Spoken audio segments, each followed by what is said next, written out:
Hoje nós celebramos dois baluartes da Igreja primitiva, que, segundo a tradição, foram martirizados no mesmo dia em Roma: Pedro crucificado e Paulo decapitado.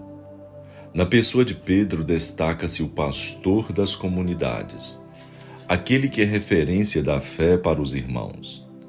Na pessoa de Paulo aparece mais o líder missionário, que forma comunidades e faz expandir a fé em todas as nações. Pedro recorda mais a instituição, Paulo, o carisma. Diferentes: a origem, humilde, pescador e nobre, romano. A vocação, desde o começo, Cafarnaum, Tabor, o outro no caminho de Damasco. O caráter, um mais pacífico, outro mais ardoroso. O estudo, um analfabeto e o outro estudou na escola de Gamaliel. Mas foram unidos no amor e na fé a Cristo e a Igreja. A representam duas dimensões da vocação apostólica, que são diferentes, mas complementares. As leituras deste domingo nos falam dos dois grandes apóstolos. Na primeira temos Pedro, preso pelo poder de Herodes para agradar os judeus e libertado pela ação de Deus. No livro dos Atos Apostólicos, no capítulo 12, versículo de 1 a 11. O texto mostra uma comunidade cristã unida e solidária na oração.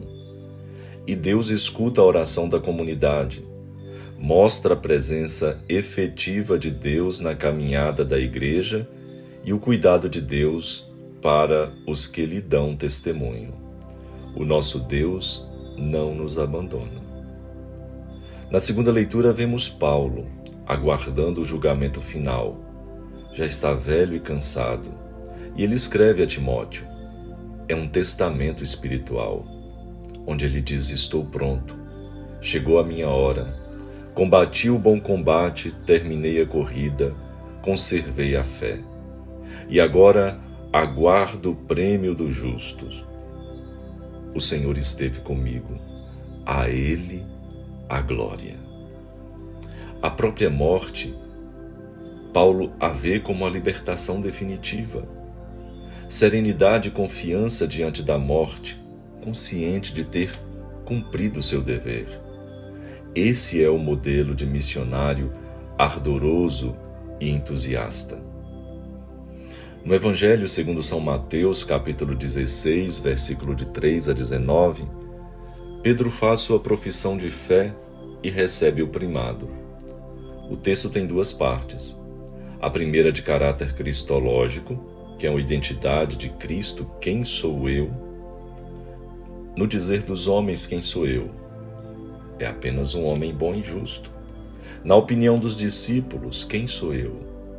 Tu és o Cristo, o Filho de Deus vivo. O Messias esperado por Israel para libertar e salvar o povo. Na segunda, de caráter eclesiológico, centra-se na Igreja, que Jesus convoca à volta de Pedro. Tu és Pedro, e sobre esta pedra edificarei a minha igreja. O que é a igreja? É a comunidade dos discípulos que reconhecem Jesus como o Messias, o Filho de Deus. Dessa adesão nasce a igreja, a comunidade dos discípulos de Jesus, convocada e organizada à volta de Pedro. A Pedro e à comunidade dos discípulos é confiado o poder das chaves, isto é, a autoridade para interpretar as palavras de Jesus, as novas necessidades e situações e para acolher ou não novos membros na comunidade dos discípulos do Reino. Pedro torna-se assim uma figura de referência para os primeiros cristãos e desempenha um papel de primeiro plano na animação da igreja nascente. Jesus não fundou muitas igrejas. A verdadeira, fundada por Cristo e confiada a Pedro e seus sucessores. A igreja continua a obra salvadora de Cristo. Na igreja, Pedro recebe poderes para desempenhar a sua missão. Por isso, nem o poder do inferno terá vez contra ela. E essa promessa de Cristo não é apenas à pessoa de Pedro, mas também aos seus legítimos sucessores, que são os papas. Por isso, nesse dia, celebramos também o Dia do Papa, que ainda hoje continua sendo sinal de unidade e de comunhão da fé. O Papa, ele é o chefe visível da Igreja na Terra. Sua missão é espinhosa, sobretudo hoje, com mudanças rápidas e violentas, com contestações dentro e fora da Igreja.